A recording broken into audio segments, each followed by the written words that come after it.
Hey, this is Dr. Eric. I am the author and founder of the 60-Day Turnaround, and I am here today to talk to you about making some beef jerky. Obviously, if you've read my information, if you've listened to what we've been teaching, you realize that we don't take you away from eating beef as much as culture does, because the beef that we're eating is going to primarily be grass-fed. So what we have here today, this is a good thing to start with. This comes from a local farm here in Georgia. Indian Creek Angus is the farm. It's all grass-fed, never given any chemicals or drugs or anything.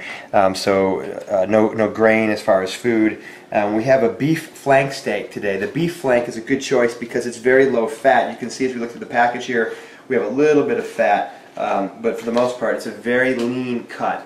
So that lean cut is what allows us to get a really good jerky. The fat will tend to make it spoil faster, makes it tough too. So a lean cut is where you want to be. So we're going to go ahead, we're going to get into this, and we're going to cut this open and start with this.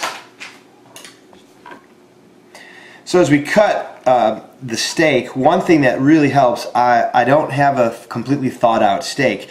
I took it from frozen, and it's still a pretty hard, it's soft on the outside, but it's pretty hard on the inside. That'll help me to get really thin slices, because we want to get just little pieces that will be very useful and edible as jerky. If they're too thick, it becomes very hard to chew through, so we want to get a nice thin piece.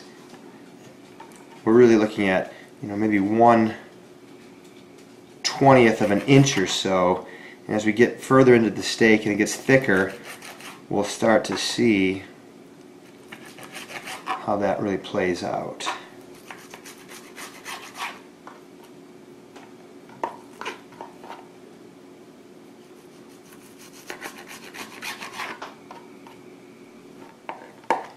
Alright, so as we finish up slicing up our beef here, our next step then is going to be to go ahead and put a marinade on this. So I'm going to use an olive oil base here. We're going to throw some olive oil in here. I like the Trader Joe's product line in general, so we're just going to put a little base of olive oil in the bottom.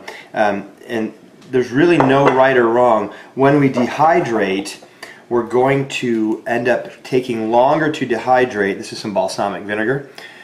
If we're using a lot of moisture, so the more fluid or moisture we add to this mix, then the longer it will take to dehydrate, because it just has more fluid that it has to get rid of. I'm going to go with a curry. So we've got some Trader Joe's curry powder, and in the curry powder what we're looking at is turmeric and cumin. Those are the primary spices that are in the curry powder, so I like both of those separately, but we'll put them all in one shot by doing this curry powder. And so we're going to go ahead and just mix this up in here, and we're going to get a pretty good amount of that going. And then I just got a little bit of a steak rub that we bought from a local artisan who makes his own stuff, Annis's steak rub, and this guy makes some stuff that we bought at a farmer's market.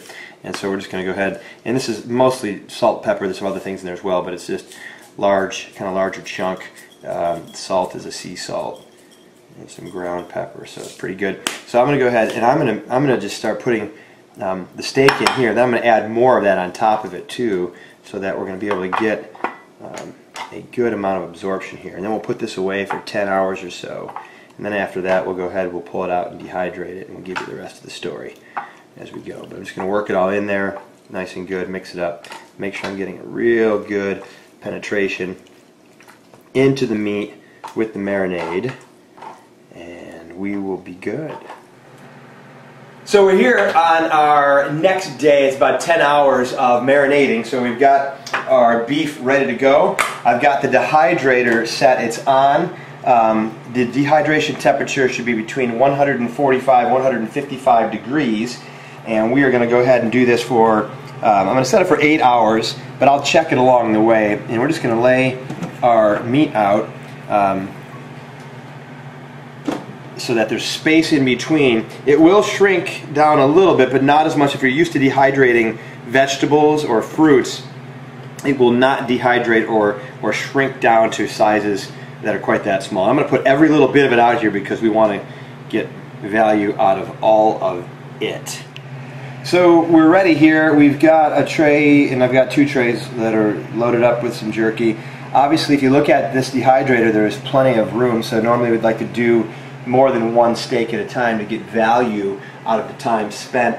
So we'll actually go ahead and I'll be adding some other things in here. I'll be cutting up some fruit and dehydrating some fruit right now at the same time. So that's the good thing here. So we're going to close it up and we'll come back and check it in several hours and see how we're doing. Now, if you remember my marinade, I had no sugar. Sugar is very common in most jerky. The only sugar that we're adding in this at all is coming from the balsamic vinegar. And if you look at the sugars in balsamic vinegar, there are usually a few grams per serving. So there is definitely going to be a little bit of sweetness to that. You can add more, you can add brown sugar, you can add other sugars, honey, etc. if you want to get it sweeter. Our goal here is to try to keep that out. Alright, we'll check it when it's done. Alright, so we are about 8 hours of dehydrator use or dehydration, and we're going to get the rest of these out. We got a bunch out, we've got a few left to go, and they're looking great. We've already tasted some, and we've got nice spicy flavor here. I love the taste of this jerky. And it's going to be ready. We're just going to let it cool off. And there is a little bit of grease on it from the olive oil, which we would expect, a little oil left over. So you can pat it down if you'd like and let it dry. And then from there, put it in a Ziploc, carry it wherever you want. You got a great snack, healthy snack. As you know, grass-fed beef is rich in omega-3 fat, low in omega-6. So this is a very good anti-inflammatory beef. It's not a heart disease risk like grain-fed beef would be, and it tastes absolutely awesome. Alright, we are good, we are done. Enjoy your jerky.